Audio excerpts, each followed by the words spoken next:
kalau sudah perkara di bumi yang menguasai pikiran kita ini, maka perkara di atas susah masuk.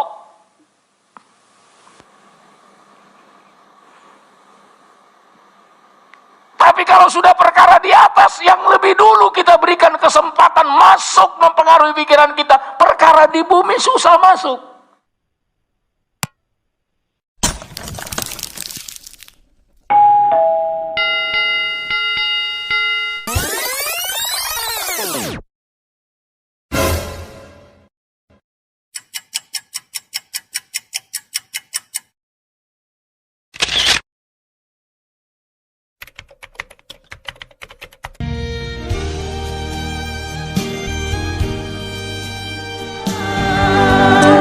Kami mengucap syukur Tuhan, kami mempunyai Tuhan yang setia, Tuhan yang berjanji tak sedetik pun Engkau akan meninggalkan kami. Oleh sebab itu Tuhan, kami datang kepadamu untuk terus memfokuskan hidup bersandar kepada Tuhan. Dan oleh sebab itu berikanlah kami firman Tuhan, dan layakkan kami untuk dapat menerima firman. Kau kuduskan hidup kami, supaya firman-Mu dapat masuk dalam hidup kami semua. Engkau mengurapi kami dengan urapan baru, supaya belenggu dosa dihancurkan, segala tabiat-tabiat duniawi dikalahkan. Bahkan juga tabiat-tabiat daging takluk oleh kekuasaan Roh-Mu. Oleh sebab itu jangkaulah setiap jemaat Tuhan yang Tuhan izinkan boleh berbakti pada sore hari ini. Dan Engkau persiapkan hidup kami, bahkan hamba-Mu untuk menjadi saluran berkat. Sekali lagi kami menolak semua tipu siasat iblis. Dalam nama Tuhan Yesus Kristus kami bersyukur dan berdoa. Bersama kita katakan amin. Silakan duduk Bapak Ibu saudara-saudaraku yang kekasih.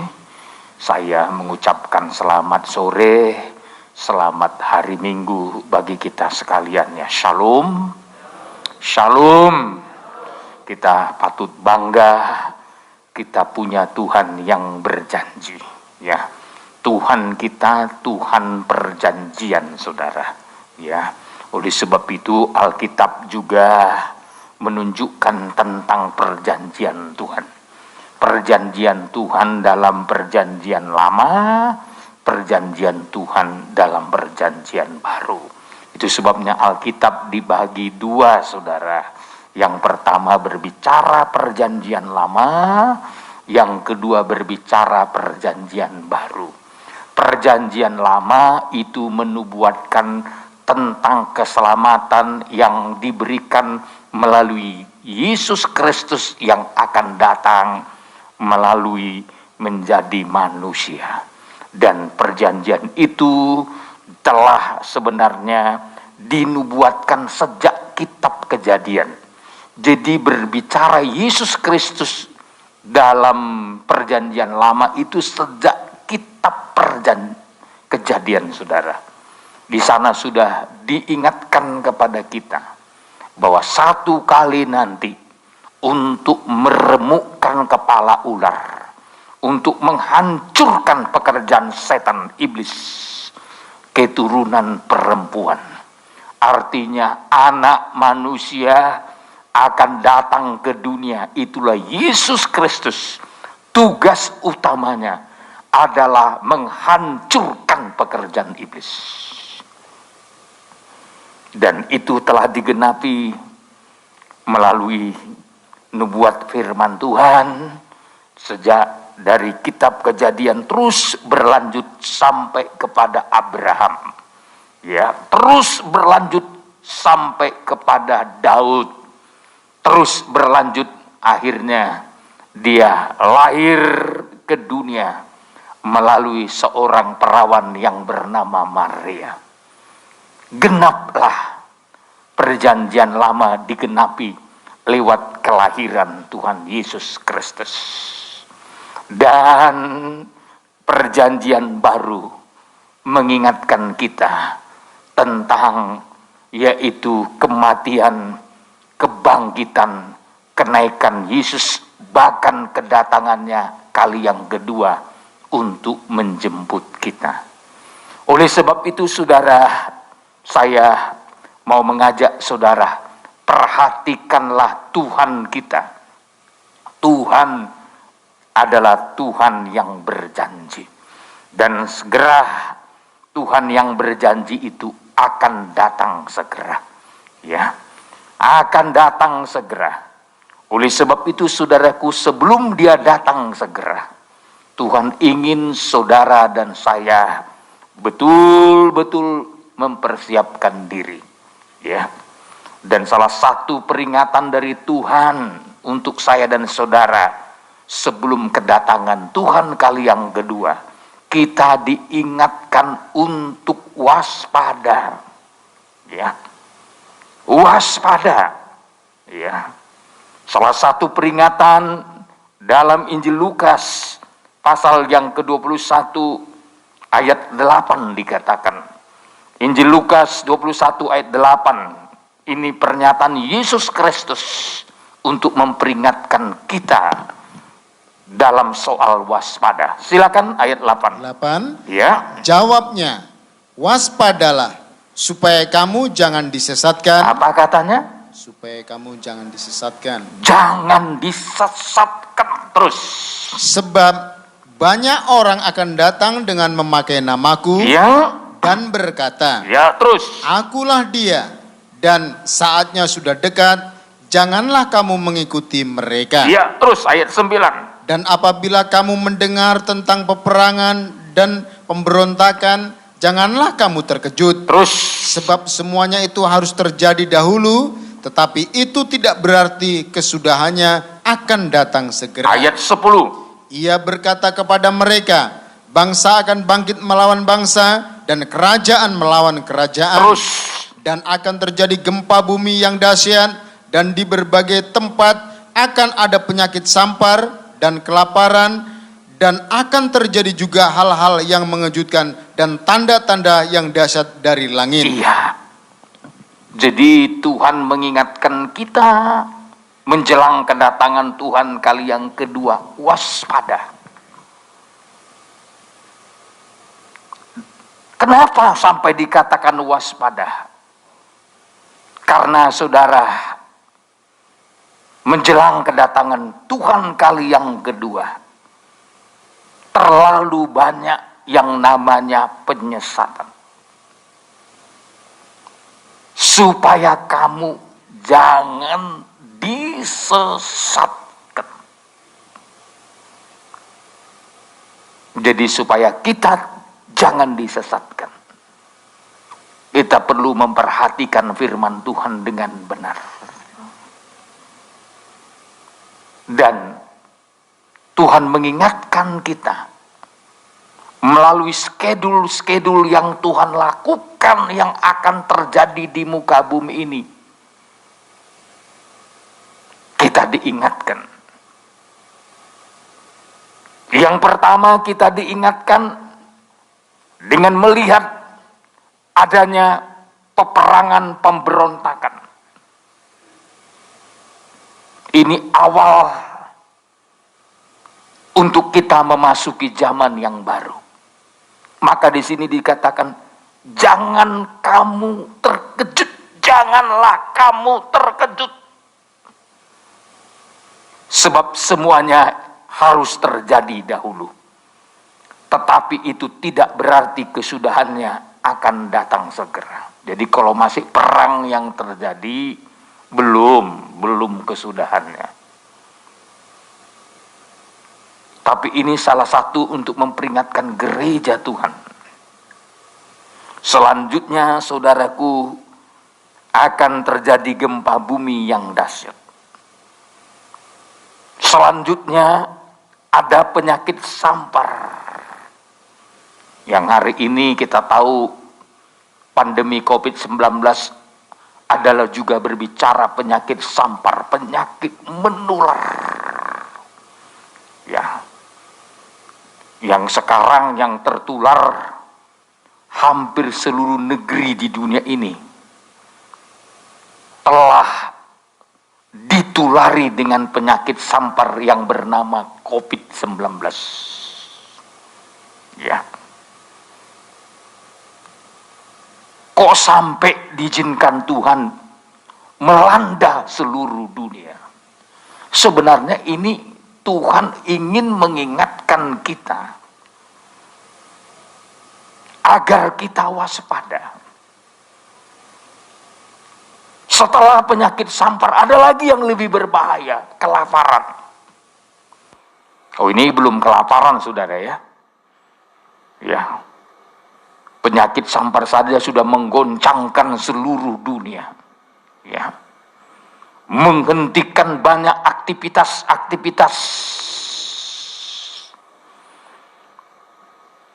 Kita bersyukur, saudara, kita masih bisa beribadah. Kalau aktivitas jasmani sudah hampir semua mengalami kemerosotan yang amat dalam. Tapi kita bersyukur aktivitas rohani Tuhan izinkan. Kita masih bisa bergerak, masih bisa beribadah dengan cara yang berbeda. Ya.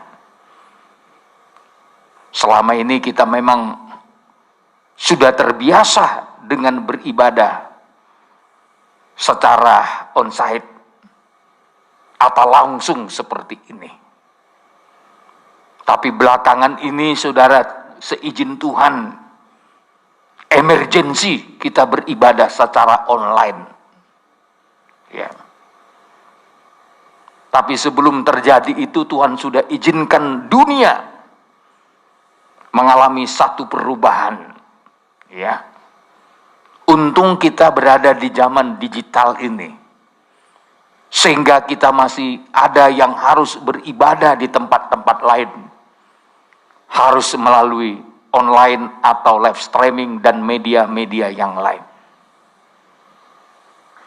Kalau tidak, saudaraku, ya, mungkin saya dan saudara sulit. Ya, memang secara pribadi kita bisa beribadah kepada Tuhan, per pribadi, per keluarga. Tapi saudara-saudaraku yang kekasih, gereja Tuhan adalah persekutuan orang-orang kudus. Gereja harus memiliki persekutuan. Orang-orang kudus harus dipersekutukan. Makanya kalau kita belajar kisah para rasul, gereja mula-mula itu, dalam ibadah mereka, dalam pengikutan mereka kepada Tuhan, tidak lepas dari persekutuan. Bahkan Alkitab mencatat tiap-tiap hari mereka berkumpul.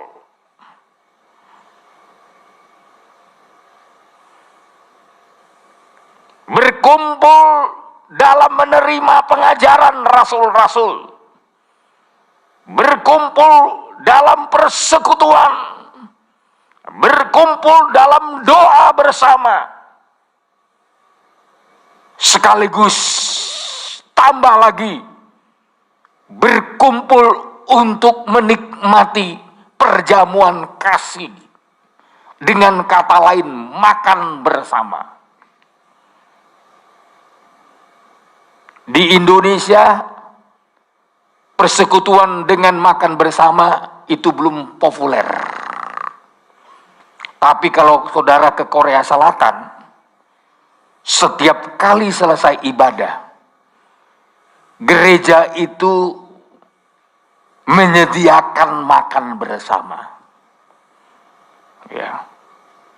Saya selama 20 tahun lebih, saudara, setiap tahun melayani ke Korea Selatan. Dari mulai gereja besar, gereja kecil. Setiap kali habis ibadah, ada makan bersama. Ya. Hanya beda sekali kita di Indonesia. Kalau kita buat begitu, siapa yang ngurusin? Ya. Andai kata saya suruh jemaat Tuhan, ayo kita makan bersama, siapa yang ngurusin? Tapi satu kali kelak nanti, saudara-saudara kita harus rindu. Makanya di kebaktian yang lalu saya sudah terapkan di sini. Sekali sebulan kita menikmati perjamuan kasih sehabis ibadah Bible study. Ya, saya harap mulai awal bulan ini kita sudah mulai ibadah Bible study. Dan mulai hari Rabu saya mengajak jemaat Tuhan kita mulai ibadah doa. Ya, Rabu tanggal berapa? Tanggal 1 ya. Ya. Jadi sudah mulai kembali kita masuk dalam ibadah doa di tempat ini. Hari Jumatnya kita meningkat masuk dalam ibadah Bible study. Dan saya harapkan dalam sekali sebulan kembali kita bangun perjamuan kasih. Mau nggak jemaat kira-kira? Haleluya. Seperti yang lalu-lalu ada yang bawa makanan, kue dan lain-lain ya. Tapi karena ya protokol kesehatan mungkin nanti perjamuan kasihnya dibungkus saja ya, diletakin di sini lalu dibikin kotak-kotaknya, nanti jemaat bisa bawa pulang ke rumah dulu supaya saya jangan melanggar protokol kesehatan. Tapi intinya kita harus sudah mulai. Amin. Tapi selanjutnya ke depan kita harapkan khususnya Tanjung Uban Bintan ini dalam COVID-19 menjadi hijau dulu. Kalau udah hijau kita kembali seperti dulu ya. Dan saya yakin Tuhan penuh dengan kuasa dan mujizat, mampu menghijaukan setiap kota di dunia ini. Haleluya. Saudara yakin? Saudara yakin? Kita bersyukurkan hari-hari ini sudah mulai menurun. Di Kepri menurun, di Batam menurun. Dan saya yakin tidak menutup kemungkinan sampai hijau. Apakah saudara rindu kembali hijau? Haleluya. Supaya kita 100%. Sekalipun mungkin seluruh dunia belum bisa hijau, paling tidak kota kita ini, kita mohon belas kasihan Tuhan. Amin. Ya, kalau Singapura mewacanakan hidup berdampingan dengan COVID-19, ya bisa saja saudara. Ya, sama dengan flu penyakit yang lain, bisa saja kita berdampingan seumur hidup. Ya, maka anak-anak kita kenapa sejak bayi divaksin saudara? Ya, vaksinasi, ya nggak usah kan manusia, ayam aja divaksin. Ya, kalau saudara lihat itu peternakan, ya, salah satu kenapa memerlukan vaksin, ya, supaya memiliki kekebalan terhadap penyakit. Ya, ini saudara. Maka jangan sampai aneh-aneh pandangan kita terhadap vaksin. Ya, seolah-olah kalau divaksin itu enggak rohani. Ya, jangan gara-gara kita kurang bijaksana yang menjadi korban anak-anak kita, generasi yang akan datang. Maka kan negara kita, pemerintah kita mewajibkan anak-anak umur 12 tahun ke atas, ya, supaya mereka bisa kembali sekolah, ya, mereka harus divaksin. Maka saya minta orang tua harus menjadi pendukung utama supaya anak-anak saudara kelak bisa kembali ke sekolah dengan baik. Ya, jangan salah memahami saudara. Ya. Dan saya berkali-kali mengatakan, baik di kalangan pendeta maupun di kalangan jemaat, kita harus memahami, kita harus mengerti apa kehendak Tuhan di dalamnya. Ya, jangan ya sampai anak kita karena nggak divaksin nanti ya menjadi celah. Saya mendengar di sini di Tanjung Uban katanya, Alpha Omega nggak mau divaksin. Siapa bilang? Saya gembala saudara udah duluan. Nah, jadi kalau ada yang mengatakan kayak gitu di luar sana, Anda harus bisa membantahnya. Ya, seolah-olah kita melawan kehendak Tuhan dan melawan pemerintah. Saya tidak pernah ajarkan saudara-saudara hal yang demikian. Memang saudara punya hak mau terima atau tidak terima. Tapi jangan dikait-kaitkan dengan iman. Jangan dikait-kaitkan dengan pelayanan.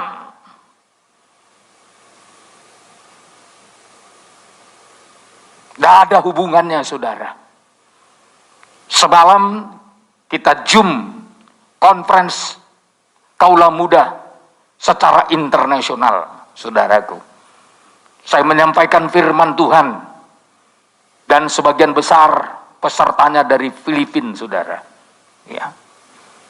Dan kita harap ke bulan-bulan depan terus supaya melalui teknologi lewat digital ini kita bisa menyampaikan firman Tuhan ke bangsa-bangsa yang lain. Supaya mereka menangkap firman Tuhan. Kita sudah mulai semalam sore, saudara. Ya. Dan saya lihat banyak yang masih antusias. Bukan hanya Indonesia. Sampai Jerman pun semalam ada yang dengar, saudara. Dari Jerman ya. Saya rasa orang Jerman itu bukan orang bodoh, saudara. Ya. Mereka mau dengar firman Tuhan. Dan tadi pagi saya sempat lihat di WA saya. Betapa bersyukurnya mereka mendengarkan firman Tuhan dalam pengajaran ini. Ya, saya harap saudara di Tanjung Uban ini harus lebih bersyukur karena saudara mendapatkan firman Tuhan yang luar biasa, yang telah dibuka rahasianya untuk mempersiapkan kita. Dan tentu saudara, kita doakan supaya studio kita segera akan kita bangun. Saya akan membangun studio khusus untuk melayani jemaat, melayani hamba-hamba Tuhan secara internasional melalui digital, melalui Zoom, ya, dan teknologi-teknologi yang mendukung. Ya, saya harap semuanya karena harus membutuhkan biaya yang cukup besar untuk mempersiapkannya. Tidak sekedar kamera, saudaraku. Tidak hanya gambarnya bisa dilihat dengan baik. Suaranya harus mendukung. Musiknya harus mendukung. Ya. Teknologi IT-nya harus mendukung. Maka anak saya sudah mengingatkan ya, para muda-mudi kan, semua harus dilibatkan, ya, termasuk yang melayani lewat komputer, bukan hanya perempuan, laki-laki juga. Ya. Saudara yang menempuh pendidikan yang khususnya berhubungan dengan IT, talenta karuniamu gunakan sebaik mungkin untuk bisa digunakan menjangkau jiwa-jiwa dari sini bahkan sampai ke bangsa-bangsa lain.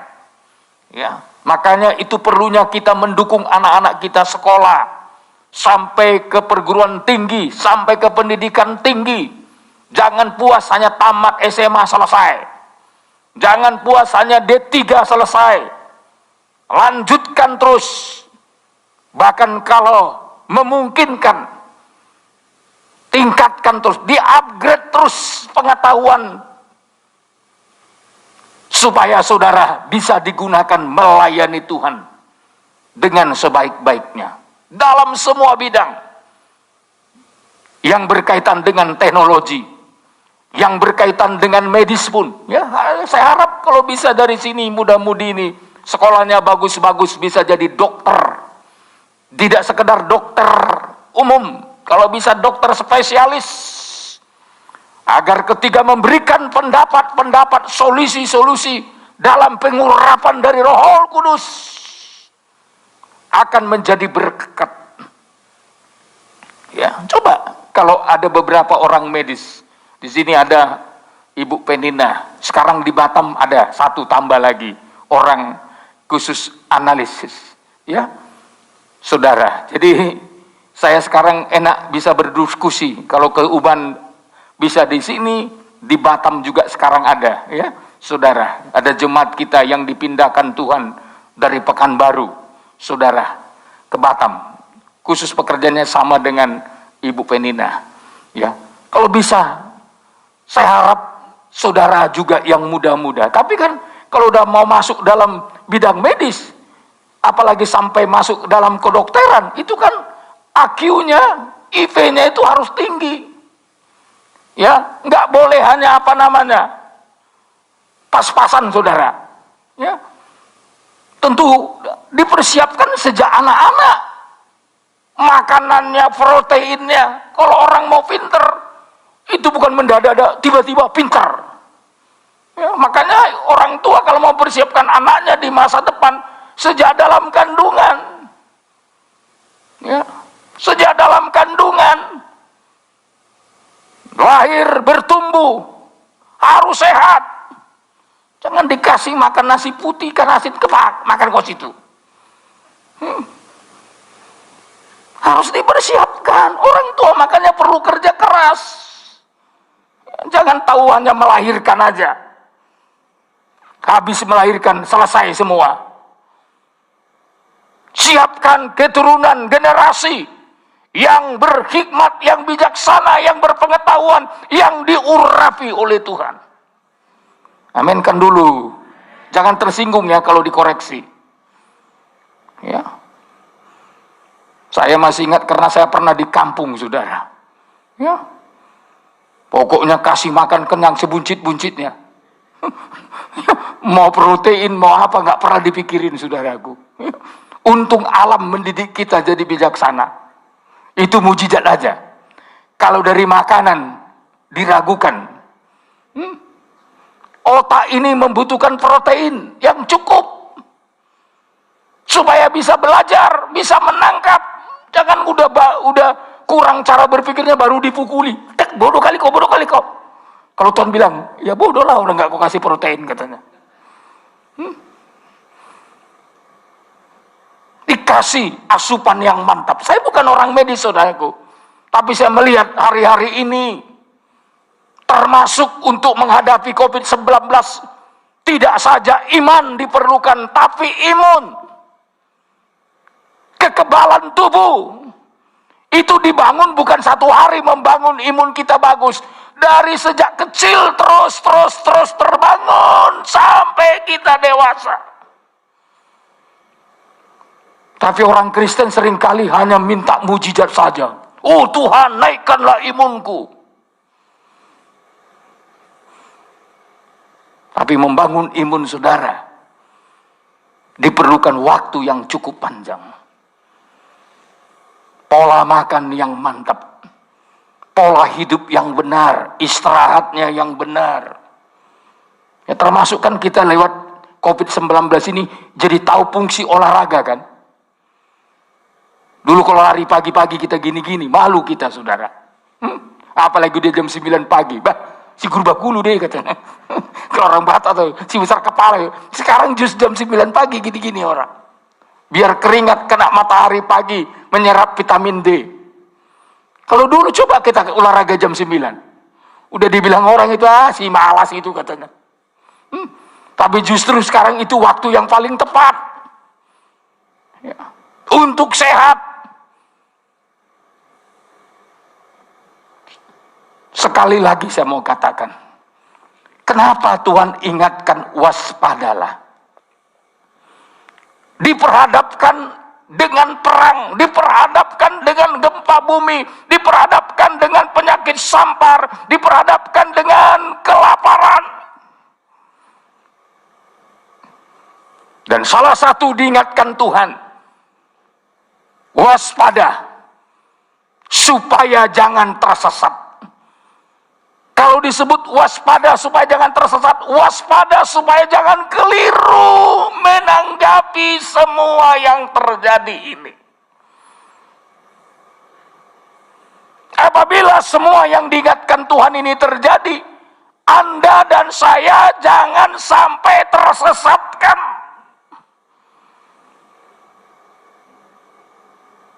Oleh sebab itu tujuan khotbah saya sore hari ini, supaya kita menjadi orang-orang yang tidak disesatkan oleh keadaan dan kondisi yang sedang terjadi.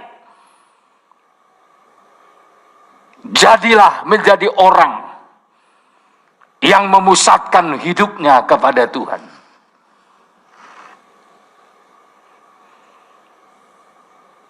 Pusatkan hidup saudara dan hidup saya semua, kita semua, memusatkan hidup kepada Kristus.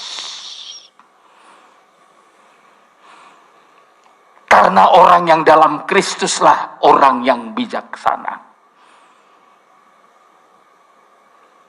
Orang yang membangun hidupnya di atas dasar yang benar, di atas fondasi yang benar, itulah Kristus. Kita disebut orang yang bijaksana.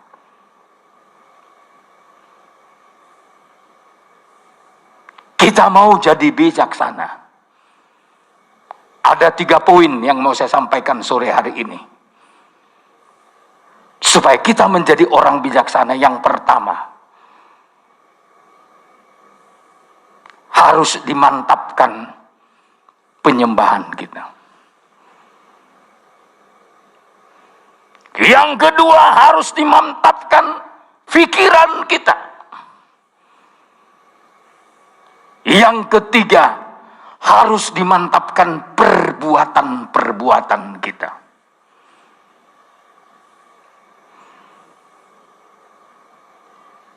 Mau jadi apa kita? Dimulai dari siapa yang kita tempatkan menjadi sesembahan kita.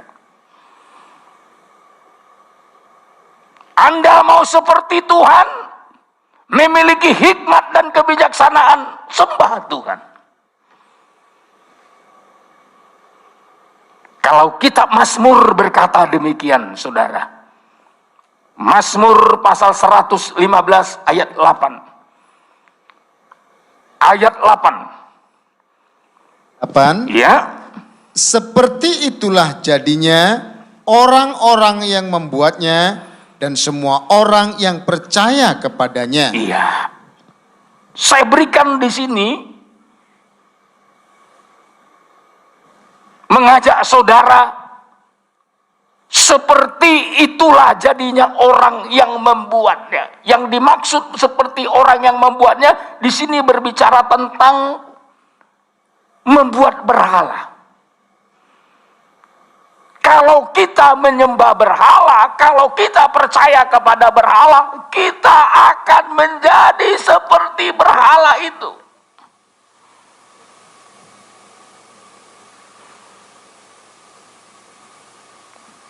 Jangan main-main dengan yang namanya penyembahan berhala.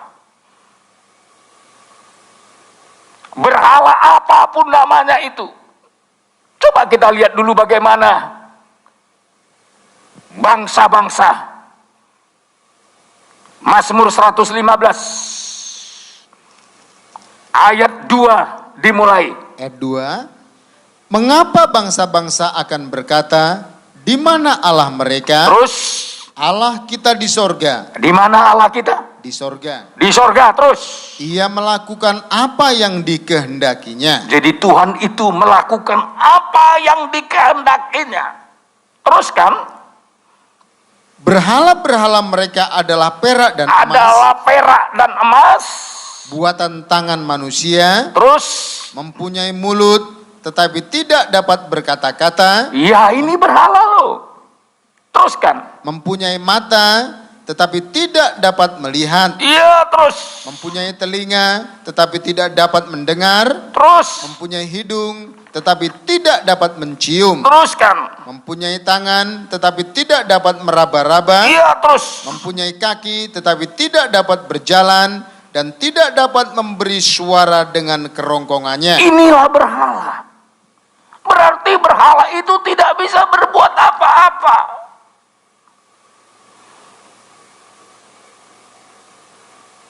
Dan kalau kita menyembah berhala, berarti kita menjadikan hidup kita seperti berhala.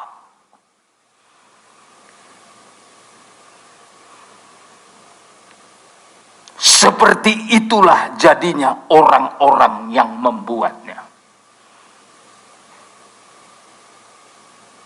Kalau kita menyembah berhala berarti menyembah hal-hal yang lahiriah, perak, emas, dan yang lain-lain, walaupun dibuat dengan bentuk apapun namanya.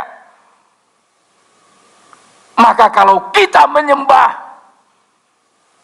yang bukan Tuhan tapi berhala, dengan kata lain mengidolakan di luar Tuhan ada idola bagi kita, kita akan berubah seperti apa yang kita idolakan itu. Coba mudah-mudi aja. Sekarang idolanya kan Korea, saudara. Sampai salamnya pun pakai kayak gini. Sarangeo. Tahu sarangeo?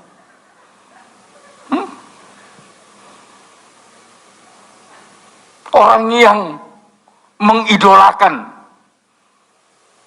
dia menjadi ingin seperti itu. Kalau Korea, saudaraku, terkenal dengan operasi plastiknya. Jadi kalau sekarang saudara mengidolakan Korea, lama-lama saudara juga ingin operasi plastik. Yang anehnya bukan hanya orang muda yang operasi plastik, orang tua. Karena pipinya udah mulai keriput, operasi plastik biar tegang, saudaraku. Tapi yang namanya plastik, ketahuan juga plastiknya. Saya kan selama melayani di sana, saya perhatikan. Ya. Dulu saya kenal Pastor Kwan bersama istrinya 20 tahun yang lalu. Tapi beberapa tahun yang lalu, saya melihat kok istrinya kok jadi lain wajahnya. Seperti dibentuk, saudara. Ya, memang kalau dari jauh kelihatannya cantik, nggak berkerut. Tapi saudaraku, kalau terus-terusan nggak kelihatan kerutnya, jadi tegang gini, kayak tomat. Saya perhatikan nih, kok jadi jelek ya? Karena tertarik daging dan kulit itu waktu kita senyum jadi cantik, saudara. Tapi kalau gini terus kayak tomat gini, jelek, saudara. Karena senyum kadangkala nampak lesung vivitnya, oh jadi cantik. Coba, ya senyum dengan tidak senyum sama aja, kira-kira gimana? Nggak tahu kita senyum dia atau enggak, saudara. Karena udah dioperasi plastik, saudara. Tegang semua. Memang waktu mereka dance gini-gini, wah, ya. Apalagi diperkenalkan sama Pak Kim, inilah ibu-ibu dari Korea Selatan, umur 60-65 tahun, masih bisa disco. Mereka begitu bangganya, tapi saya kalau melihat gitu nggak bangga saya. Karena sudah banyak dimanipulasi wajahnya. Ya. Mengidolakan mereka, mengidolakan dunia, kita akan seperti dunia. Makanya kalau saudara kagum terhadap dunia, bahkan dunia menjadi nomor 1 dalam hidup saudara, saudara akan menunjukkan hidup saudara serupa dengan orang dunia. Serupa dengan dunia. Siapa yang kita sembah, menjadi seperti itulah kita.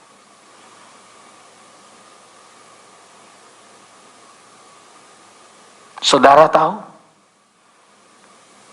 kalau saudara menyembah Tuhan, saudara akan seperti kehendak Tuhan, seperti pikiran Tuhan, seperti perasaannya Tuhan, seperti hikmatnya Tuhan. Jadi untuk merubah kita menjadi seperti Tuhan, yang pertama perlu perbaikan terhadap penyembahan kita. Sembah Tuhan. Makin banyak saudara menyembah Tuhan, pikiran saudara, perasaan saudara, perbuatan saudara akan menyerupai Tuhan.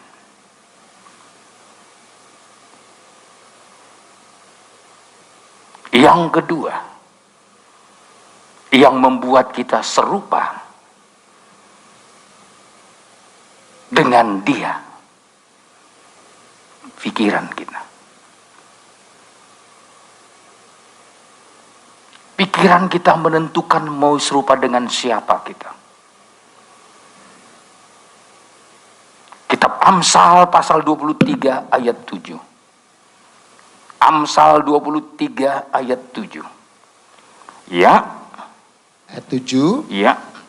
Sebab seperti orang yang membuat perhitungan dalam dirinya sendiri, demikianlah ia. Iya. Jadi perhitungan itu bicara pikiran, saudara.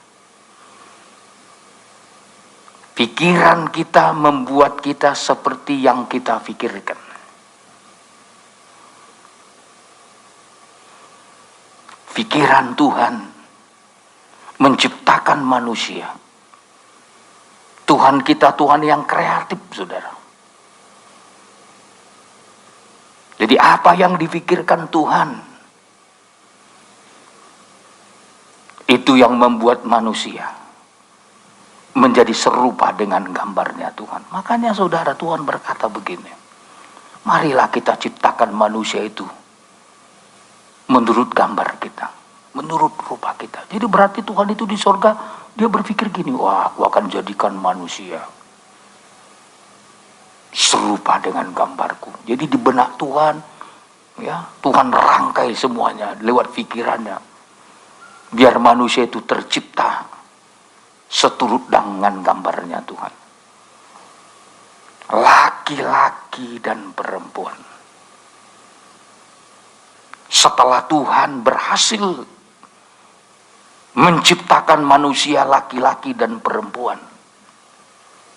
percis serupa dengan gambarnya, Kitab Kejadian berkata, lalu Allah memberkati mereka. Jadi orang yang mau diberkati itu orang yang sejalan dengan pikiran Tuhan. Kalau kita berlawanan dengan pikiran Tuhan, jangan lupa saudara tidak akan diberkati. Hidup yang berlawanan dengan pikiran Tuhan, dengan konsep Tuhan, takkan diberkati. Tuhan tidak bisa berjalan bersama-sama dengan kita kalau kita tidak sepakat dengan Tuhan. Alkitab mencatat bagaimana orang bisa berjalan bersama-sama kalau tidak sepakat. Kaki ini aja kalau nggak sepakat antara kaki kiri dan kaki kanan nggak bisa jalan. Yang ini mau ke sini, yang ini mau ke sini, bisa jalan kira-kira? Karena sepakat, jalan kaki kanan dan kaki kiri, kita harus sepakat dulu. Mau ke depan, ke depan.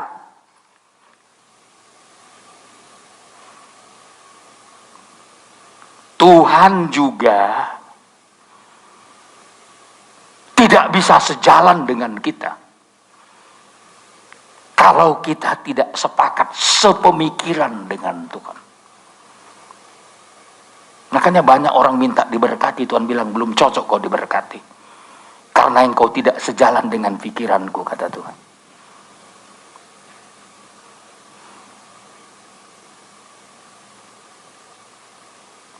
Belum cocok kamu menjadi orang yang dipercayakan untuk menaklukkan bumi, berkuasa atas ikan-ikan di laut, atas binatang-binatang, Saat kapan manusia itu diberi kuasa? Ketika dia serupa dengan gambar Tuhan, serupa dengan karakter Tuhan, sepakat sejalan dengan Tuhan, baru diberi kuasa.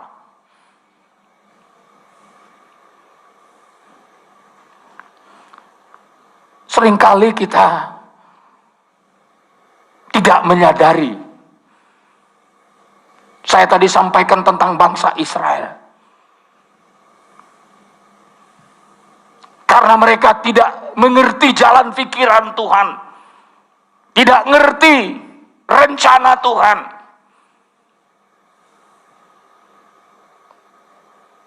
Tuhan putar perjalanan mereka. Yang harusnya bisa menuju tanah Kanaan dengan perjalanan 40 hari.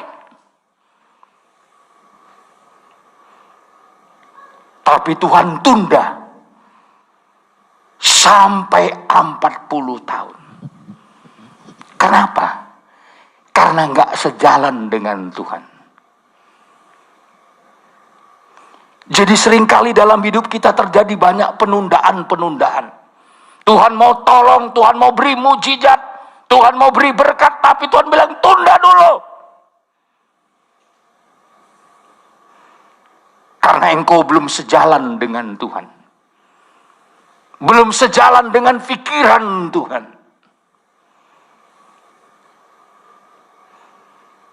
Sebenarnya dengan menempuh 40 hari udah sampai Kanaan. Bayangkan 40 hari menjadi 40 tahun. 1 tahun berapa hari? 365 hari. Kali 40. Berapa lama itu penundaan? Cukup lama, saudaraku. Tuhan menunda perjalanan mereka, akhirnya begitu panjang.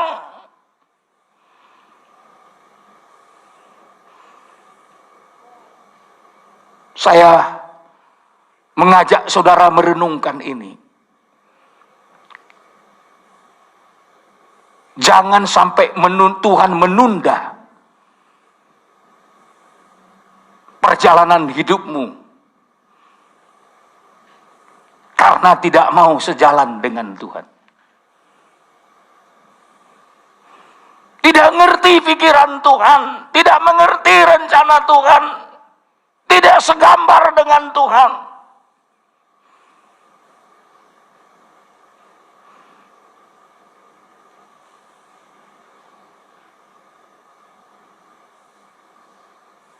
Dan akhirnya saudaraku, semua orang yang tidak sejalan dengan pikiran Tuhan harus mati di tengah jalan.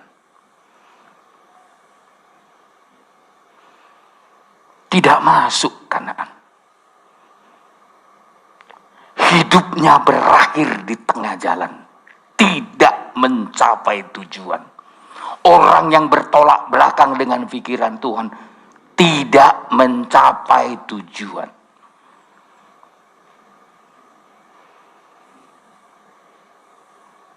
Bukan hanya sekedar ditunda, saudaraku. Tapi nggak capai tujuan. Mati di tengah jalan. Kalau hanya nggak mencapai tujuan masih mendingan. Ini tewas. Alkitab mencatat mereka ditewaskan di padang gurun. Mati sebelum mencapai sasaran. Ditunda dalam waktu yang lama dan menunggu sampai mati. Jangan sampai Tuhan menunggu hari kematianmu. Agak ngeri sedikit ya. Jangan sampai Tuhan hanya menunggu hari kematian kita.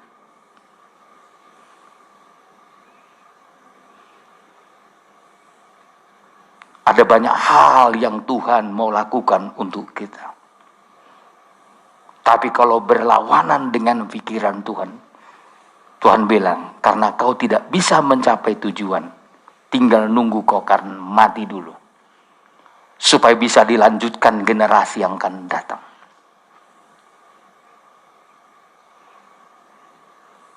Saya renungkan ini, ngeri saya, saudara.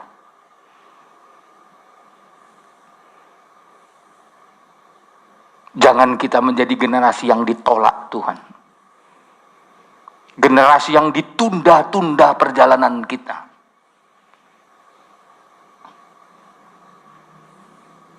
Karena kita tidak mau serupa dengan pikiran Tuhan. Karena pikiran ini menentukan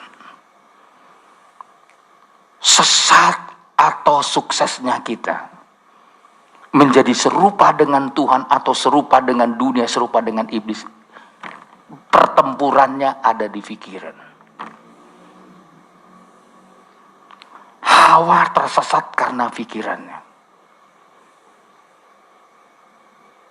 Pikirannya yang diserang setan. Tadi pagi saya katakan, kalau saudara lihat lambang COVID-19, ada bulatan dan ada seperti paku, Pak. Paku gitu ya? Sekali-sekali tunjukkan dulu gambar COVID-19. Ada banyak paku yang nancap di sana.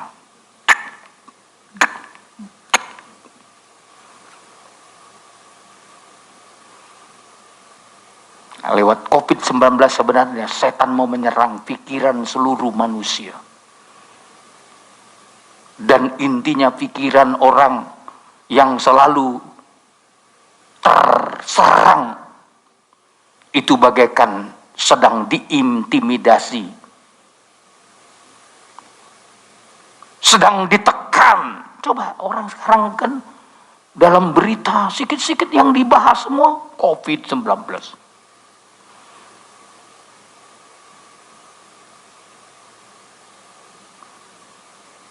Semua kebanyakan bahas itu. Seharusnya yang masuk dalam pikiran kita sekarang ini, seperti Paulus katakan, perkara di atas.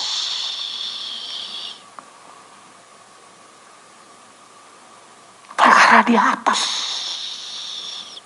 Bukan yang di bumi. Makanya lihat aja orang yang belum terserang, belum terinfeksi COVID pun ketakutan. Matilah aku. Saudara, kita boleh memakai protokol kesehatan dengan baik, tapi ingat, jangan berikan pikiran saudara terintimidasi.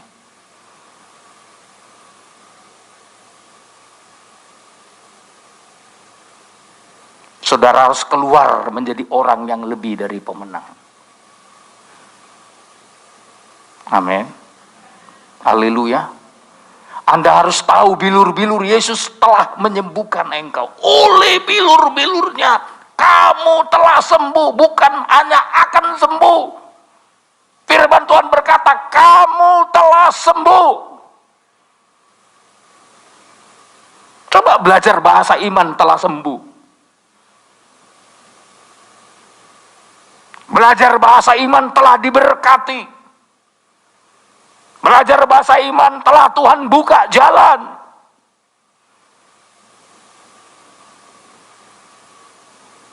Jangan hanya taunya.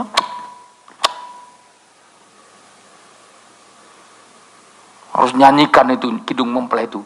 Jika kau Tuhan membuka pintu, takkan ada tiada perkara yang mustahil dan ku kan lihat.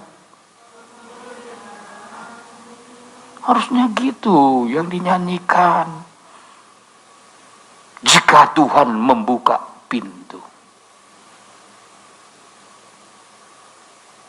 Yakin saudara Tuhan bisa buka pintu? Haleluya. Buka pintu untuk kita, untuk masa depan anak-anak kita.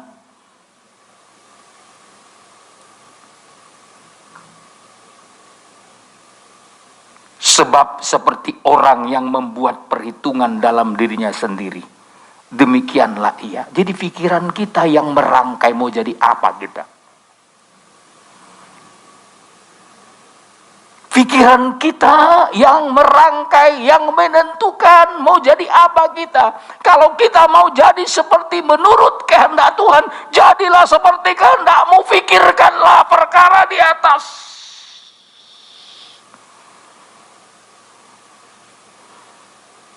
Maka ketika kita berpikir, pikiran itu menentukan. Tuhan, aku mau jadi seperti kehendak-Mu. Jadi kalau kita mau memikirkan, mau jadi seperti kehendak Tuhan, berikan kesempatan yang dimasukkan dalam pikiran kita itu adalah firman. Berikan kesempatan yang dimasukkan dalam pikiran kita adalah Roh Kudus. Berikan kesempatan bagi Tuhan memasukkan kasih-Nya, anugerah-Nya, melampaui akal dan pikiran kita.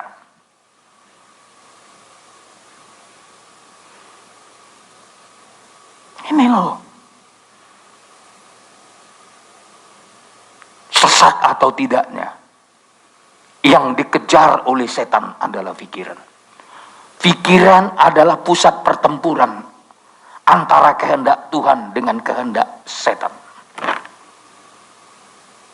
Maka tidak heran 2 Korintus 11 ayat 3, Hawa itu tertipu karena pikirannya disesatkan.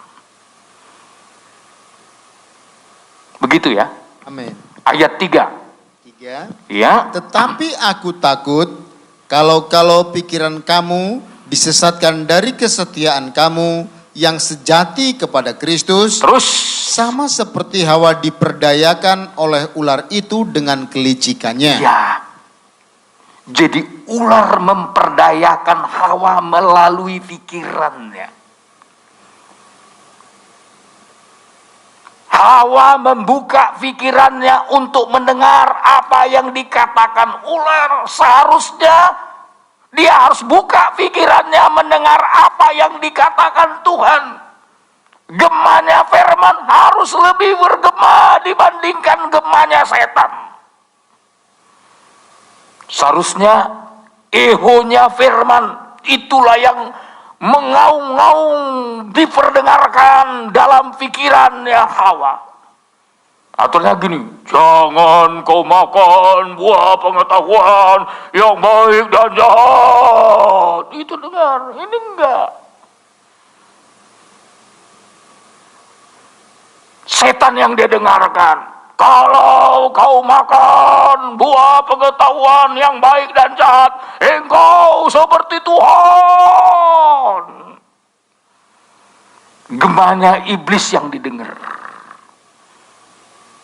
Aturnya menggema. Mau dia lihat aja gini, jangan.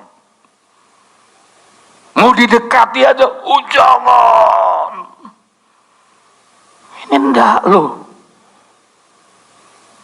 Suara gema yang mana Anda dengar? Saya mengatakan pikiran itu benteng, tembok.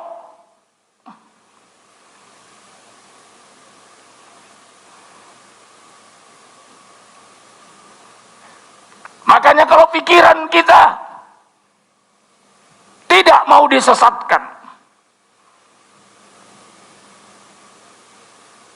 kita harus kembali kepada Kolose pasal yang ketiga dimulai ayat 1. Coba Kolose 3 ayat 1. Ya. Karena itu, kalau kamu dibangkitkan bersama dengan Kristus, Iya, terus. carilah perkara yang di atas. Apa yang dicari? Perkara yang di atas, teruskan. Di mana Kristus ada, duduk di sebelah kanan Allah. Iya. Teruskan ayat 2. Pikirkanlah perkara yang di atas, bukan yang di bumi. Kalau saudara memikirkan perkara di atas, ini yang menjadi benteng.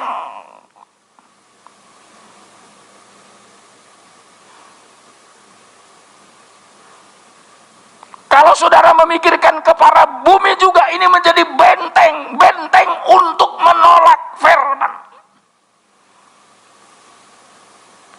Kalau sudah perkara di bumi yang menguasai pikiran kita ini, maka perkara di atas susah masuk.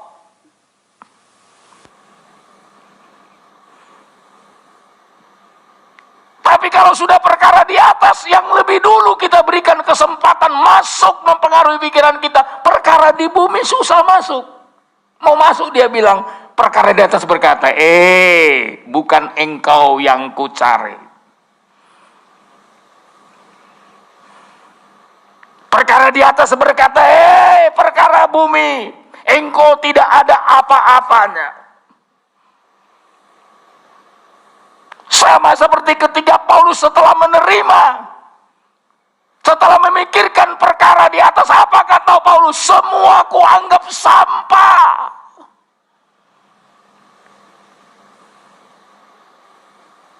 Dibandingkan pengenalanku akan Kristus. Dia berkata, sampahnya kau.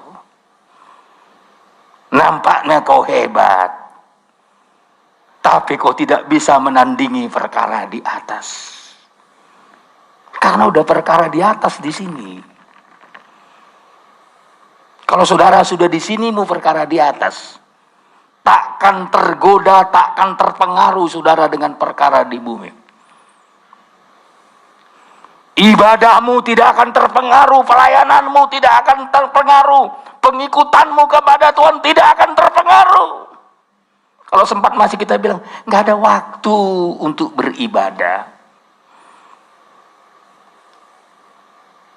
Karena saudara sudah membentengi pikiranmu dengan perkara di bumi.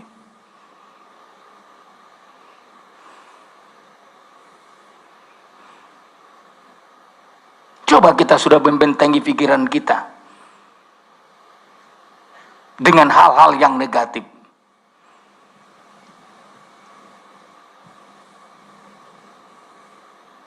Coba sudah membentengi pikiran kita dengan sakit hati.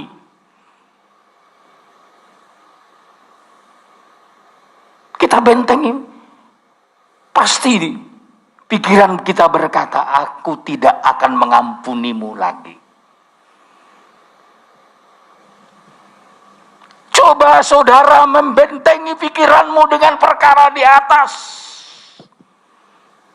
Saudara akan berkata, aku mampu mengasihi engkau.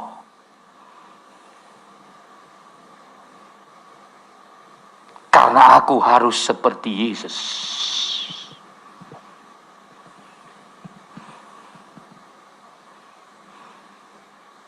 Ini bentengnya loh di sini. Makanya kalau ini sudah hancur, yang lain akan gampang hancur.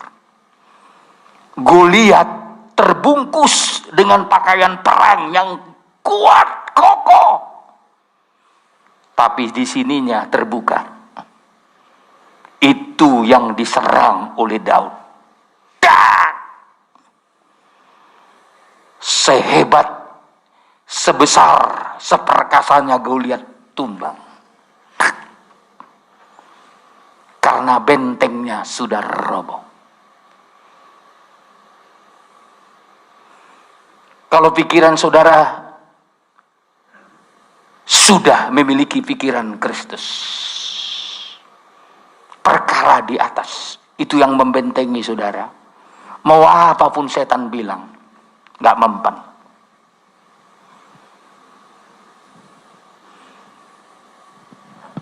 Siapapun mau mencoba-coba, mau menyeret engkau dari kesetiaanmu yang sejati, gak mempan.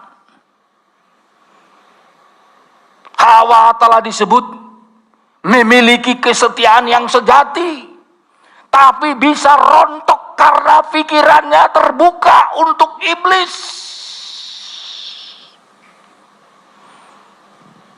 Maka saudara, walaupun saudara sudah setia, jaga pikiranmu. Haleluya. biarkan pikiran saudara menghancurkan masa depanmu, menghancurkan ibadahmu, menghancurkan pelayananmu, menghancurkan nikahmu.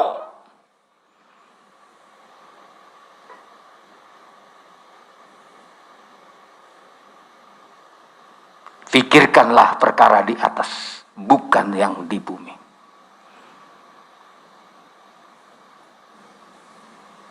Untuk bisa memikirkan perkara di atas, sebab kamu telah mati dan hidupmu tersembunyi bersama dengan Kristus di dalam Allah. Anda harus siap mati dan tersembunyi. Mati terhadap duniawi, itulah yang membuat saudara bisa fokus kepada perkara di atas. Kalau tidak mati terhadap dunia, mati terhadap perkara dunia, gak bisa fokus saudara. Ibadah pun gak bisa fokus, pelayanan pun gak bisa fokus, ikut Tuhan pun gak bisa fokus. Karena apa? Perkara bumi begitu kuat mempengaruhi hidup kita. Seringkali kita nggak jujur, nggak setia. Karena mempertahankan perkara bumi. Kadang kita membenarkan diri dalam ketidakjujuran kita. Membenarkan diri dalam kesalahan kita. Membenarkan diri dalam kekurangan-kekurangan kita. Karena pikiran kita masih berfokus kepada dunia. Kan seringkali kita menganggap maklumnya Tuhan itu. Oh, jangan lupa. Tuhan tidak pernah maklum. Tuhan itu cinta orang berdosa. Tapi Tuhan itu benci dengan dosa. Dia cinta kepada saudara orang berdosa. Tapi dia tidak pernah bisa maklum akan dosa kita. Maka perlu diselesaikan melalui korban Kristus. Seringkali kita kan maklumnya Tuhan itu. Ketika kita tidak setia hari ini, minggu depan, bulan depan, maklumnya Tuhan itu. Taunya dia itu, tahu dia. Tapi dia benci akan dosamu.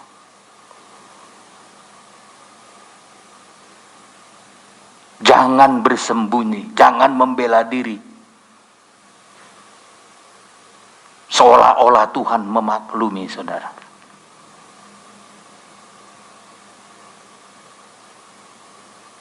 Tuhan tidak memakluminya. Kalau Tuhan bisa menyelesaikan persoalan dosa dengan hanya memaklumi, dia nggak perlu mati di kayu salib. Dosa itu terlalu mahal harganya untuk memberikan penebusan kepada kita. Dia mati untuk kita. Ingat loh, hutang dosa tidak bisa dibayar dengan kata maklum. Hutang dosa hanya bisa dibayar dengan kematian Yesus Kristus di kayu salib.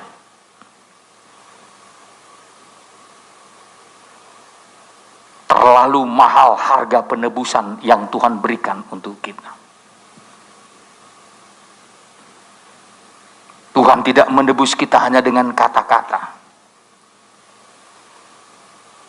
Tapi Tuhan menebus kita dengan perbuatan yang luar biasa. Setan seringkali menisi kita ini, maklumnya Tuhan, gak apa-apa. Kalau sekali-sekali kau tidak setia, gak apa-apa itu.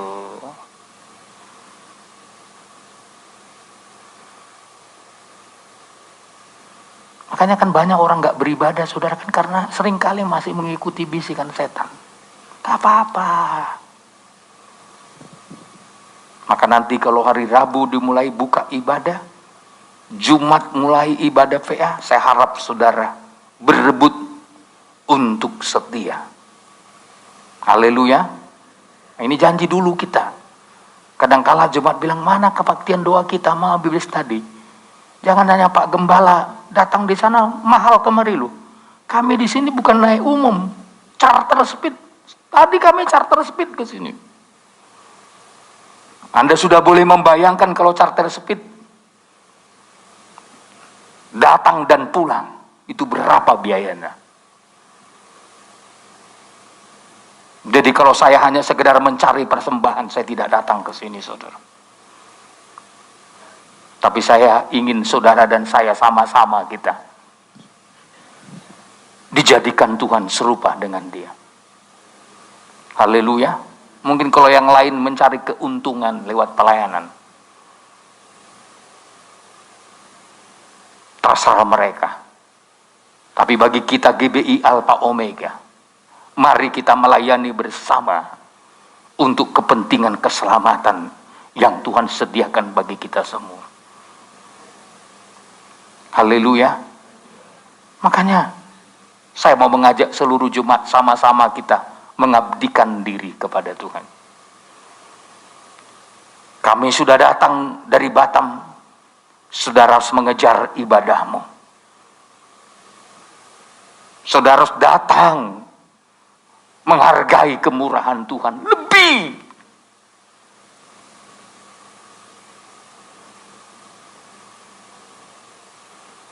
Saya kan kadang lihat sidang jemaat di tempat lain, saudaraku, waduh, ketiga hamba Tuhan yang gak datang, mana hamba Tuhan yang gak datang? Tapi apakah pernah kita berpikir balik, ketika hamba Tuhan datang, apakah kita datang di situ?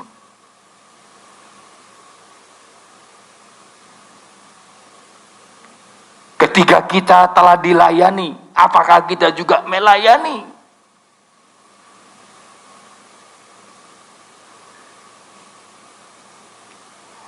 Harus kita renungkan, saudara. Ya.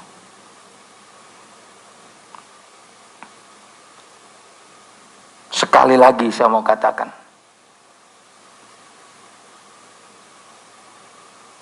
pikiran adalah benteng.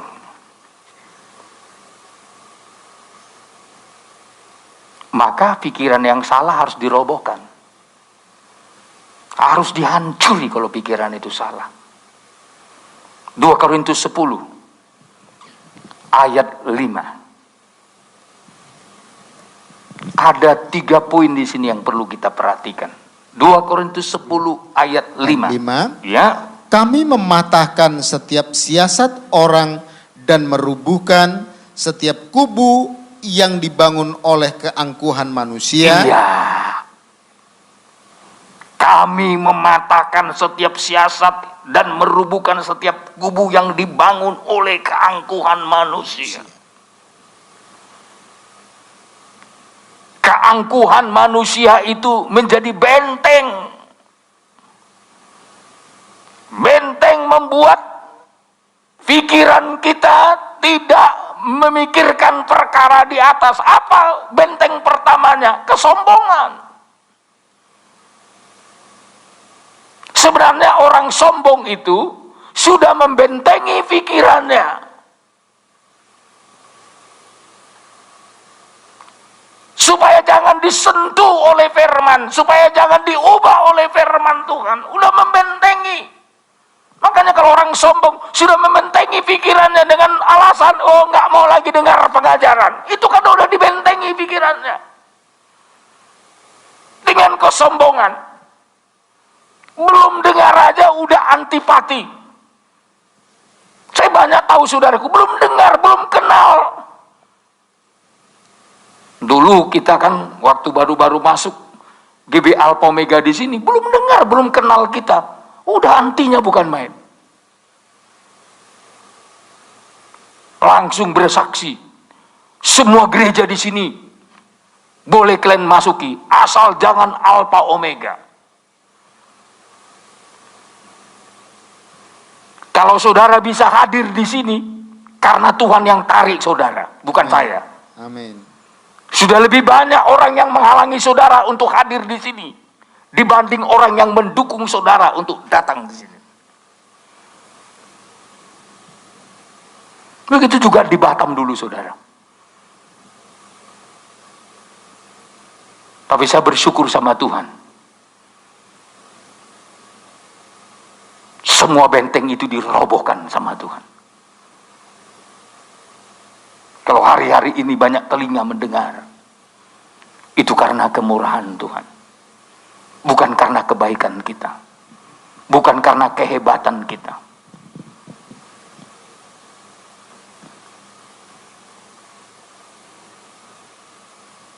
Tapi kami mengalami pengalaman, saudara, dalam perjalanan pelayanan ini.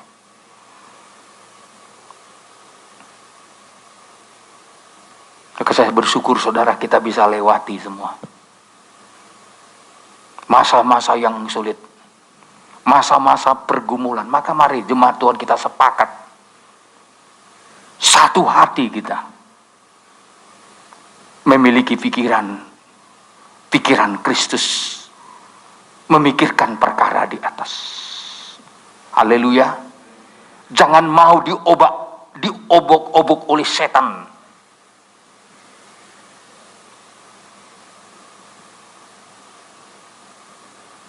Kita tunjukkan, karena pikiran kita memikirkan perkara di atas, kita dirubah Tuhan menjadi seperti Yesus.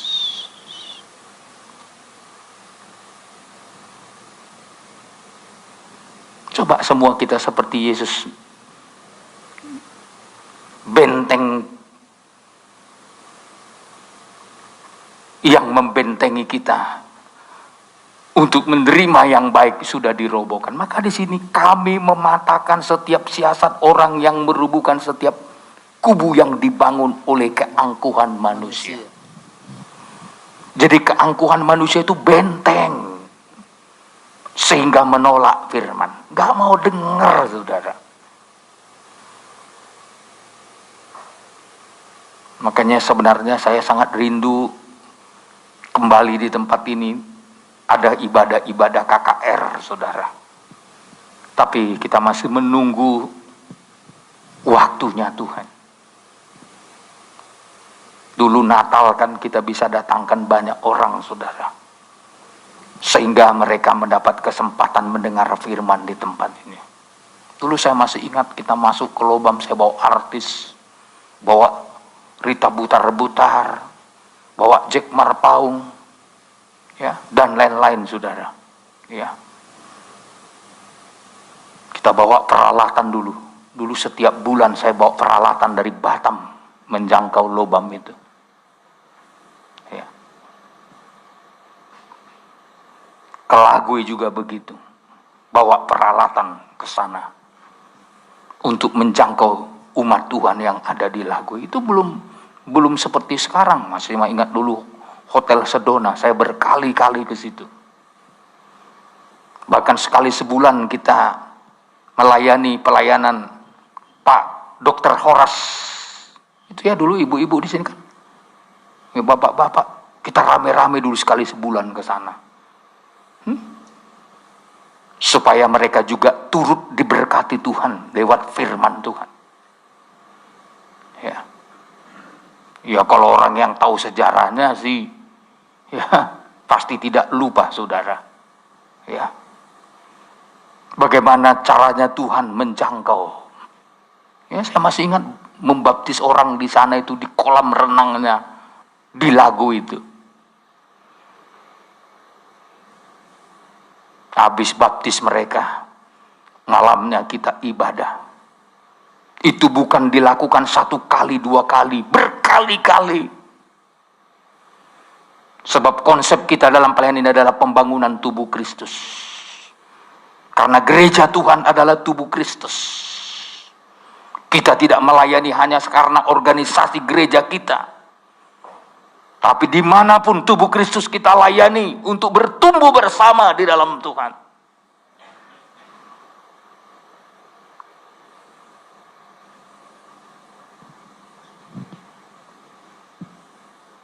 Tempat-tempat mereka. Ini banyak ini. Yang muda-mudi dulu. Siapa ini yang muda-mudi? Termasuk istri si Panggabean ya. Ya? Siapa lagi di sini?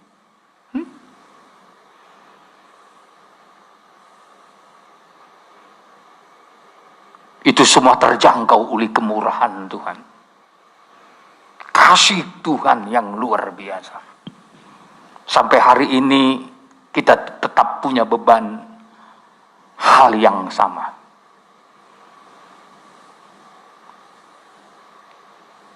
Yang kedua, pengenalan akan Allah. Jadi, jangan kita bentengi pikiran kita sehingga kita tidak memiliki pengenalan akan Tuhan.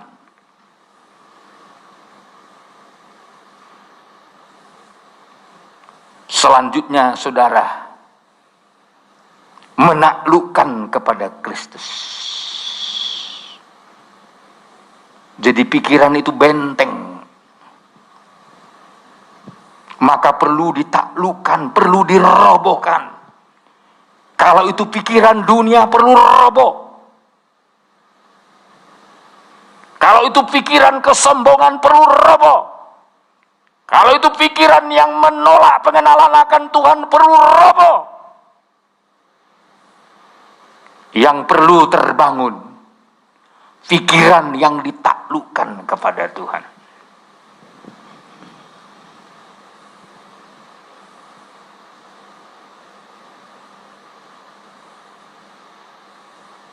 Jadi milik siapa kita? Tergantung siapa yang kita sembah. Milik siapa kita?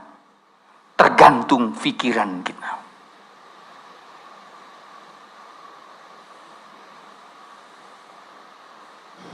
Sekali lagi, memang antara pikiran kita dengan pikiran Tuhan sejauh langit dari bumi. Jauh sekali. Tapi percayalah, pikiran yang seperti pikiran Kristus akan bisa menjadi milik kita kalau kita masukkan firman Tuhan, Roh Kudus, dan kasih-Nya Tuhan. Haleluya. Haleluya. Untuk mengajar bangsa Israel supaya mengerti pikiran Tuhan, bangsa Israel diizinkan Tuhan mengalami masalah. Setelah mereka baru saja keluar dari Mesir dan melewati Laut Kolsom, waduh, terjadi pujian yang luar biasa. Itu Keluaran, saudara. Kitab Keluaran pasal yang ke-15. Saudara lihat dulu Keluaran pasal yang ke-15 sebelumnya, ya. Kita lihat dulu bagaimana mereka setelah mereka menang. Ayat 19 dimulai dulu. Keluaran 15. Ya, ayat 19. Ayat 19 demikian. Ya. Ketika kuda Fir'aun dengan keretanya dan orangnya yang berkuda telah masuk ke laut, Ya, terus. maka Tuhan membuat air laut berbalik meliputi mereka. Tetapi orang Israel berjalan di tempat kering dari tengah-tengah laut. Waduh, mujizat yang luar biasa terjadi. Terus. Lalu Miriam, nabiah itu, saudara perempuan Harun, mengambil rebana di tangannya. Ya, terus. Dan tampillah semua perempuan mengikutinya memukul rebana serta menari-nari. Ya, jadi rebana ini apa namanya? Ini Alkitabiah, ya. Amin. Ya. Mungkin saudara bertanya, ya kenapa kok gereja kita sekarang pakai rebana? Dulu kita belum buat seperti itu karena tempatnya sempit.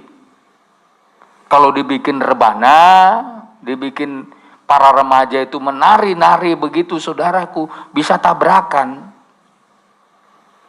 Ya, pertama menabrak tiang, saudara. Bukan malah Tuhan dimuliakan, kepalanya yang benjol. Nah, sekarang tempatnya udah begini. Makanya saya minta, ya, orang yang main rebana juga tetap harus dalam doa. Harus tetap memuliakan Tuhan. Ya, makanya orang-orang tua dukung anak-anak kita. Ya. Didukung mereka untuk mau dilibatkan Tuhan. Ya, kita bukan mengadopsi hal-hal yang aneh-aneh, saudaraku, tidak. Ya. Ya, kalau gereja kita hanya satu ruko dibikin rebana, ya gawatlah, saudara. Apalagi sebanyak ini, ya pasti nggak memenuhi prokes, saudara. Untung gereja kita ini agak lebar. Maka saya sudah berikan orang tua pun boleh datang, ya, karena sebagian besar sudah divaksin, ya, sudah boleh datang, saudara, ibadah. Tapi tetap kita jaga protokol kesehatan. Yang muda-muda boleh pindah ke atas kalau orang tua ada di sini, ya. Supaya apa? Kita nggak tahu kapan mereka dijemput oleh Tuhan, ya. Dulu kan ngasih berat karena belum ada pengaturan seperti ini. Sekarang pemerintah telah memberikan peraturan. Sekian persen dari kapasitas. Ini bisa kalau di atas sampai di bawah ini bisa menampung 800 orang. Jadi kalau cuma 25% dari 800 berapa orang? Hampir 200, ya. 200 orang. Kita yang hadir di sini belum ada 200. Saya tahu percis bangku ini memang lebih dari 200. Tapi yang hadir ini karena jaraknya begini belum mencapai 200. Berarti belum mencapai 25%. Jadi di atas masih bisa. Ya, makanya kecuali orang-orang tua kita itu sakit, batuk-batuan dan lain-lain, yang nggak usah, saudara. Di rumah saja dulu sampai sembuh. Tapi kalau tidak, silakan bawa orang tuamu ke tempat ini untuk bisa dengar firman Tuhan kembali, ya. Maka saya izinkan, saudara. Tapi kalau tidak muat di bawah, yang muda-muda masih bisa mengambil bangku di atas untuk bisa mendengarkan firman Tuhan. Ini Tuhan kasih tempat ini, ya, dengan lebih luas, ya. Saya pun pikir-pikir, kenapa kok pindah kita ke sini? Tak ada yang disengaja, semua diatur Tuhan sesuai dengan kebutuhan. Makanya nggak perlu kita bertanya kenapa nggak perlu. Kita mengikuti tiang awan, tiang api. Bagaimana Tuhan mempersiapkan kita sehingga kita ada di sini, semua karena kemurahan Tuhan. Haleluya. Haleluya. Ini kan udah lebih enak, saudara. Orang-orang tua tidak perlu turun ke bawah sana, ya. Lebih gampang terjangkau, ya. Maka saudara-saudara, apa yang Tuhan izinkan ini. Jadi saudaranya Musa menari bersukacita akan kemenangan dan mujizat yang luar biasa, ya. Tapi saudara, setelah itu perjalanan harus dilanjutkan. Gak cukup hanya bersukacita aja, sukacita, tapi berhenti di tempat. Harus terus dilanjutkan, harus terus bertumbuh. Tapi untuk bisa bertumbuh harus berjalan seiring dengan pikiran Tuhan.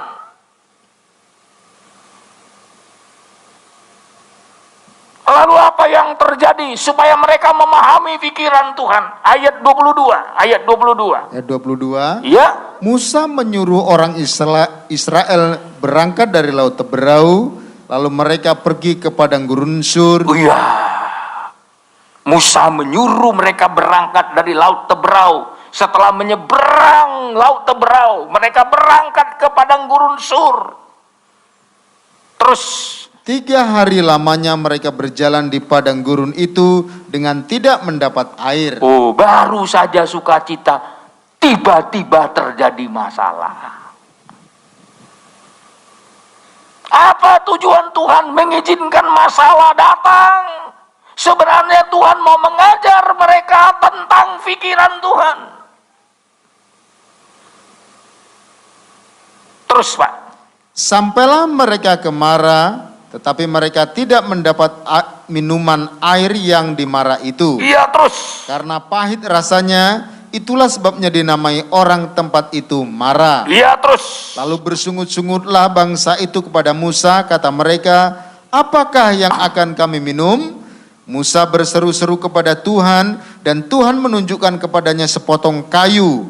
Musa melemparkan kayu itu ke dalam air, lalu air itu menjadi manis. Terus. Di sanalah diberikan Tuhan ketetapan-ketetapan dan peraturan-peraturan kepada mereka, dan di sanalah Tuhan mencoba mereka. Apa tujuan Tuhan mengizinkan datangnya suatu persoalan? Karena Tuhan ingin mentes apakah umat Tuhan ini mengerti pikiran Tuhan atau tidak ngerti. Lewat persoalan air. Sekarang aja gampang persoalan air diatasi karena udah banyak teknologi.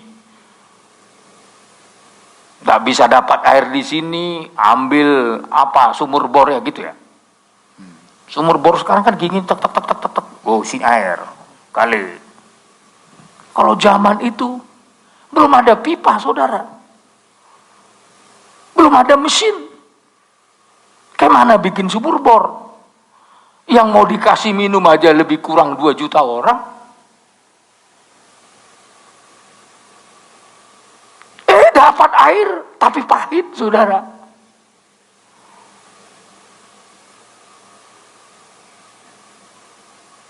Persoalan ini berat, saudara. Tapi tujuan Tuhan sengaja harus terjadi persoalan berat supaya mengerti pikiran Tuhan. Tuhan izinkan air itu pahit.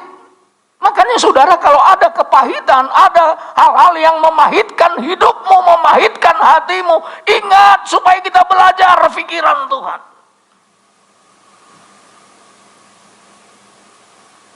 Anda tidak akan bisa mengerti pikiran Tuhan kalau hanya enak-enak, manis-manis. Tapi orang kan suka yang enak-enak, manis-manis, nyaman semua. Baru dibilang, terima kasihlah Tuhan buat berkat-Mu. Tapi kalau datang yang pahit, apa yang terjadi? Persungutan.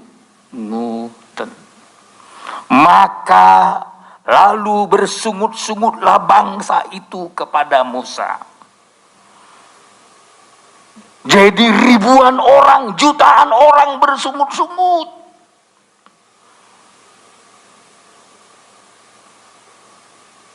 Saya mau katakan, satu orang aja bersungut-sungut sudah terganggu kita. Gak usah jauh-jauh. Suami, istrimu aja bersungut-sungut di rumah. Kotek. Udah terganggu, saudara, cari makan. Atau suami aja bersungut-sungut di rumah. Tapi ini yang dihadapi Musa, jutaan orang yang bersungut-sungut. Gak gampang lo ngadapin orang sebanyak satu bangsa bersungut-sungut. Saya terus terang aja, satu orang aja jemaat kotek-kotek, udah terganggu saya. Dalam hati saya, ngapain saya datang ke situ kalau hanya untuk ditrompetin aja. Semangat kami gembala datang ke sini. Kalau Anda mendukung, coba komentar. Yang nggak perlu dikomentari. Aduh, kasihan. Saya dulu di tengah jemaat kita, waktu kita belum bangun gereja yang besar, saudara, ya belum apa-apa, masih pengumuman dokumenter. Ngapain dibangun? 4 lantai lagi. Dari mana uangnya? Satu orang aja yang ngomong gitu, udah mau lemas saya, saudara. Saya kagum dengan Musa. Satu bangsa yang bersungut-sungut bukan membuat dia undur. Makanya bapak-bapak, kalaupun istrimu tukang sungut-sungut di rumah, jangan mundur dari ibadah. Amin, saudara. Ibu-ibu juga kalau suamimu bersungut-sungut, jangan mundur dari ibadah. Jangan bilang nggak mau lagi ke ibadah. Kalau gitunya udah masuk ke ibadah, udah setia aku, udah mulai aku bertobat, masih direpetin lagi. Jangan mundur, sini nggak ada, sini baik-baik semua. Haleluya. Haleluya. Udah semua beribadah, ditrompeti lagi. Suami udah mau melayani Tuhan, pakai jas, pakai dasi. Apa kau situ? Jangan sambil berdiri aja. Pergi malu. Jangan saudara. Karunia dan talenta itu perlu dikembangkan. Haleluya. Mau saudara? Kembangkan. Ya, jangan bilang percuma beribadah, tak ada yang percuma. Hari ini belum mantap, minggu depan dipermantap. Bulan depan belum mantap, mantap terus. Tuhan garap hidup kita ini sampai menjadi sempurna. Tidak ada kata percuma beribadah. Kadang-kadang orang tua kan gitu sama anak-anak. Kau percuma kau sekolah minggu, percuma kau remaja, muda-mudi, gak usah lagi. Nanti anak itu gak mau beribadah, baru kapok saudara. Dia cari dunia, masuk kecanduan narkoba, baru saudara nangis bercucuran air mata, doa, puasa. Oh Tuhan, tolong si Tigor Tuhan. Ketika dia mau beribadah dengar firman Tuhan, seringkali kita rendahkan karena bersungutan kita. Memang belum sempurna seperti apa yang kita lihat. Tapi ingat, ibadah, firman Tuhan, Roh Kudus, kasih Tuhan akan menggarap kehidupan mereka.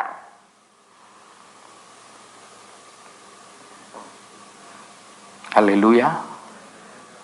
Haleluya. Gak usah saudara merendahkannya ibadahnya.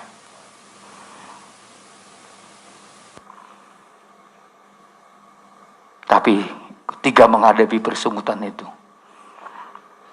Musa tidak melarikan diri. Dia berkata dalam ayat 25. Coba apa katanya? Musa berseru-seru kepada Tuhan, ya, dan Tuhan menunjukkan kepadanya sepotong kayu. Terus Musa melemparkan kayu itu ke dalam air, lalu air itu menjadi manis. Kalau mengerti pikiran Tuhan, maksud Tuhan adalah mencoba mentes agar bangsa Israel mendapatkan ketetapan dan peraturan Tuhan. Tuhan izinkan datang yang pahit. Kalau sejalan dengan pikiran Tuhan, Musa sejalan dengan pikiran Tuhan, dia berdoa. Maka saya sekali lagi mengatakan, kalau saudara berdoa, Anda sedang belajar untuk memahami pikiran Tuhan. Makanya kalau ada sesuatu, datang sama Tuhan dalam doa.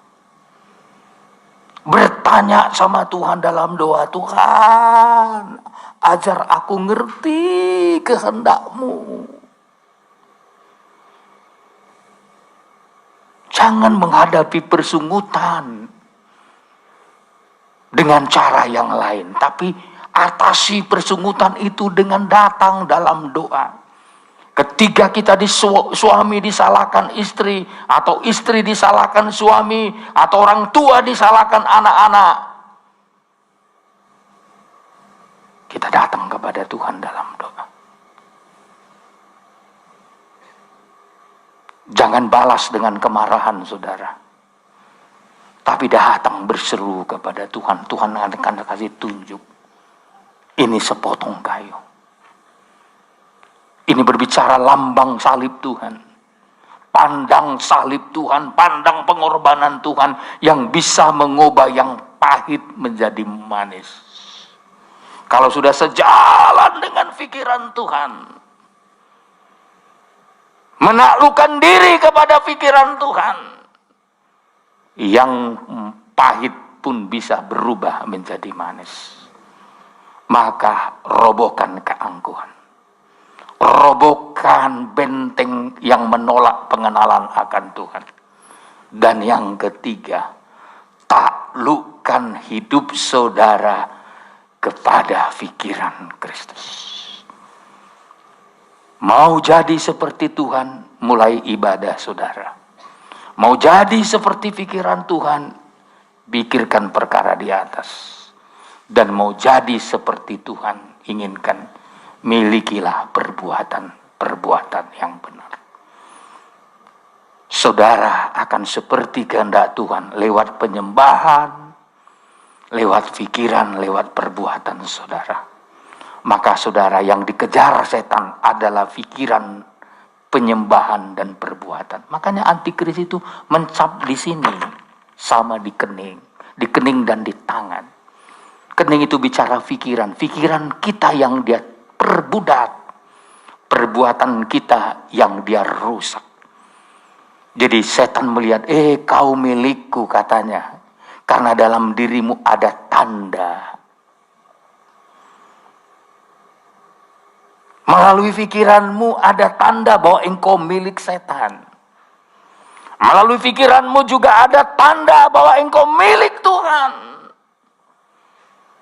Melalui cap, tanda di tangan juga. Itu menentukan milik siapa kita. Kalau di pikiran kita ada huruf T seperti Yeskel pasal 9, maka kita milik Tuhan yang tidak boleh disentuh oleh antikris. 3 poin. Penyembahan kita, pikiran kita, dan perbuatan kita menunjukkan milik siapa kita ini. Saya rindu kita menjadi milik kepunyaan Tuhan sendiri sampai Maranatha, Yesus datang kembali. Amin. Amin. Sampai di sini dulu pemberitaan firman Tuhan. Kita lanjutkan dalam ibadah kita. Bible study nanti mulai hari Jumat sudah kita adakan di tempat ini.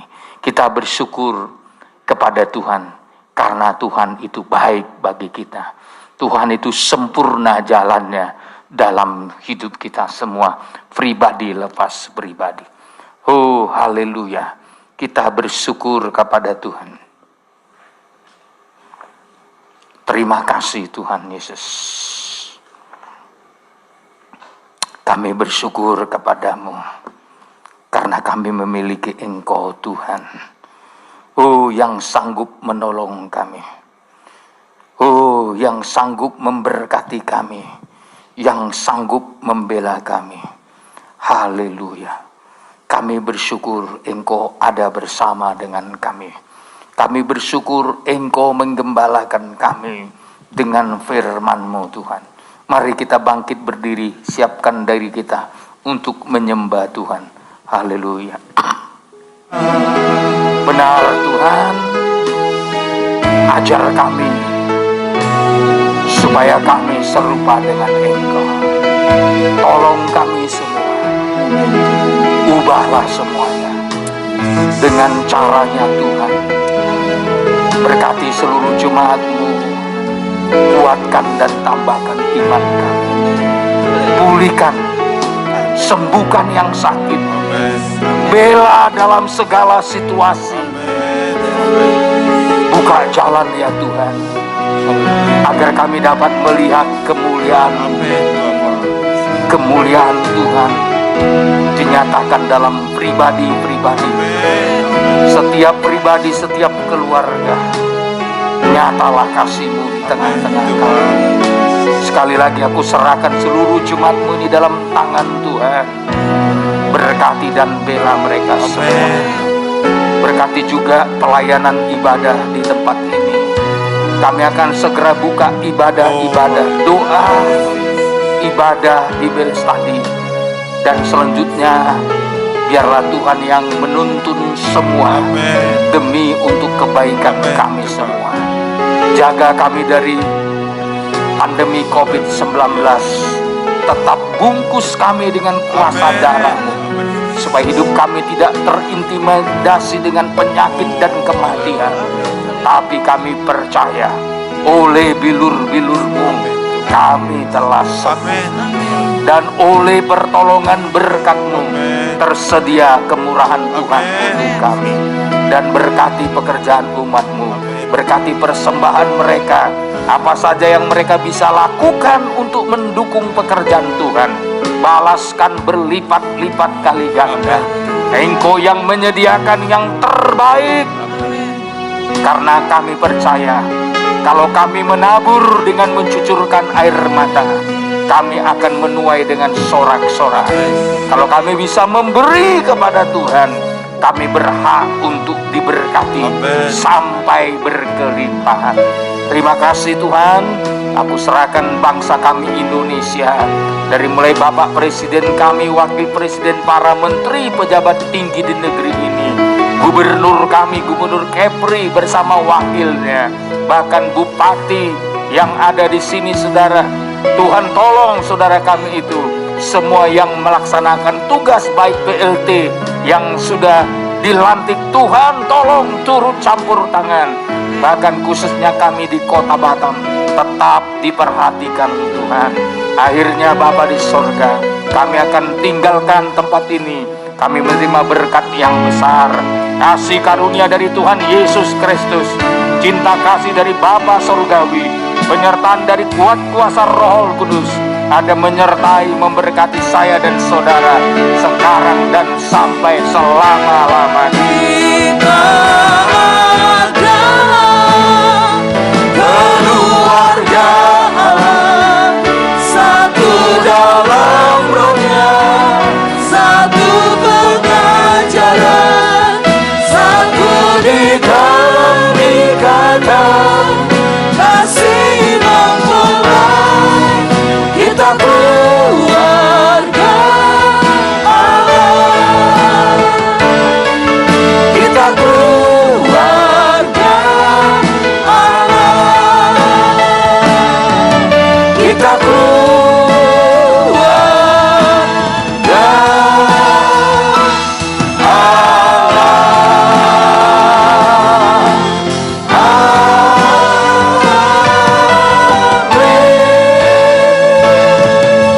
Amin. Kita keluarga Allah. Sekali lagi pengumuman kita, hari Rabu kembali kita mulai ibadah doa, hari Jumat